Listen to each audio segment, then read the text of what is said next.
Assalamualaikum warahmatullahi wabarakatuh. Halo semuanya, perkenalkan nama saya Heni Agustri dengan NPM 256210047. Saya di sini akan menjelaskan tentang ibadah dan muamalah. Nah, ibadah dan muamalah ini adalah dua konsep besar dalam Islam yang membagi seluruh ajaran agama Islam, khususnya dalam bidang fikih atau hukum Islam.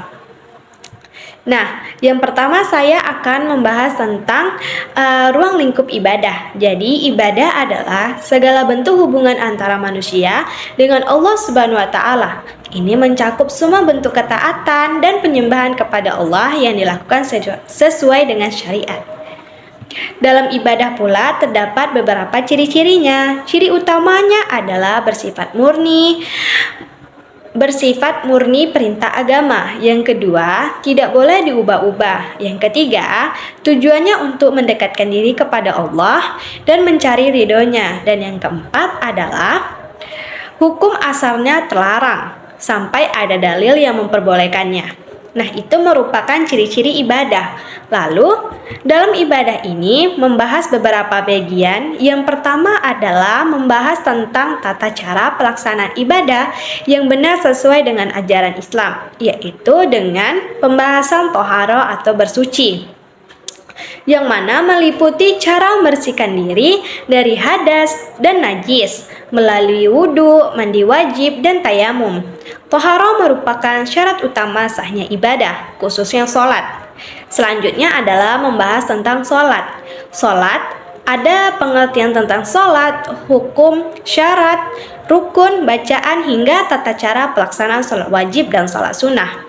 Sholat wajib terdiri dari beberapa bagian. Yang pertama ada sholat wajib subuh, yang kedua ada zuhur, yang ketiga ada asar, yang keempat ada maghrib, dan yang terakhir ada isya. Sedangkan sholat sunnah ada namanya sholat tahajud, sholat tobat, sholat duha, dan sholat lain sebagainya.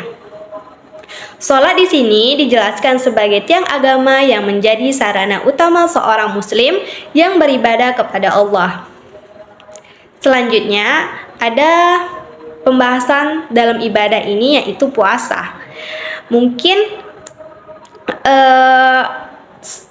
teman-teman sudah pernah mendengar atau sudah tahu dasarnya puasa itu apa. Nah, puasa itu adalah menahan diri dari hawa nafsu atau godaan. Di dalam pembahasan puasa ini ada namanya hukum jenis-jenis puasa, yaitu dibagi dua, ada namanya puasa wajib dan puasa sunnah, makruh dan haram. Maaf, berarti di sini jenis-jenis puasa dibagi menjadi 4 ya, wajib, sunnah, makruh, dan haram. Serta hikmah yang dapat diperoleh dari ibadah puasa. Selain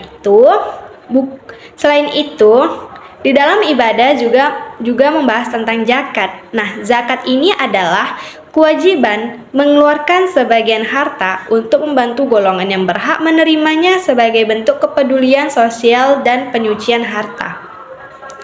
Selanjutnya ada membahas tentang haji dan umroh, di mana menjelaskan syarat, rukun, wajib haji, serta tata cara pelaksanaan sebagai penyempurnaan rukun Islam.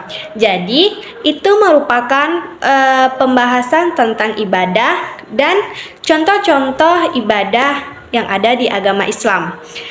Selanjutnya saya akan menjelaskan bagian muamalah. Jadi, muamalah adalah segala bentuk hubungan antara manusia dengan manusia atau manusia dengan lingkungan dalam urusan duniawi seperti ekonomi, sosial, politik, dan perdataan.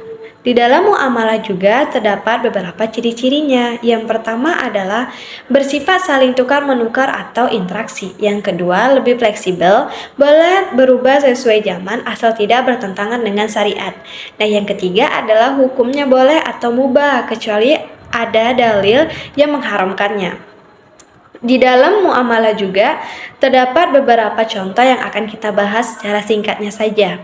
Jadi, bagian muamalah membahas tentang aturan Islam dalam hubungan sosial dan ekonomi. Ia membahas tentang akad. Nah, mungkin sebagian sudah mengetahui apa itu akad. Jadi, akad itu adalah perjanjian yang mengikat dua pihak berdasarkan ketentuan syariat. Akad menjadi dasar berbagai transaksi dalam Islam. Selanjutnya menjelaskan mengenai tentang jual beli, yaitu pertukaran barang atau harta yang dilakukan secara suka sama suka dan sesuai dengan prinsip keadilan. Dalam pembahasan ini juga dijelaskan larangan riba karena dianggap merugikan salah satu pihak dan bertentangan dengan prinsip ekonomi Islam. Selanjutnya membahas tentang pinjam meminjam, gadai dan sewa menyewa. Nah, beserta di sini juga membahas tentang syarat, rukun, serta ketentuan pelaksanaannya. Selain itu dijelaskan pula konsep kerjasama usaha yang bertujuan menciptakan keuntungan bersama secara adil dan sesuai syariat.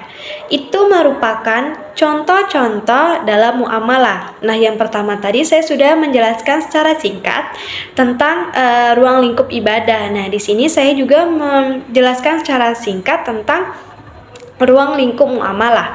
Nah, yang terakhir adalah munakohat dan warisan. Selain ibadah dan muamalah, kitab juga membahas tentang pernikahan yang meliputi tujuan pernikahan, syarat dan rukun nikah, hak dan kewajiban suami istri, serta berbagai persoalan keluarga dalam Islam. Dan yang terakhir adalah hukum waris, yaitu aturan pembagian harta peninggalan seseorang kepada ahli waris yang berhak.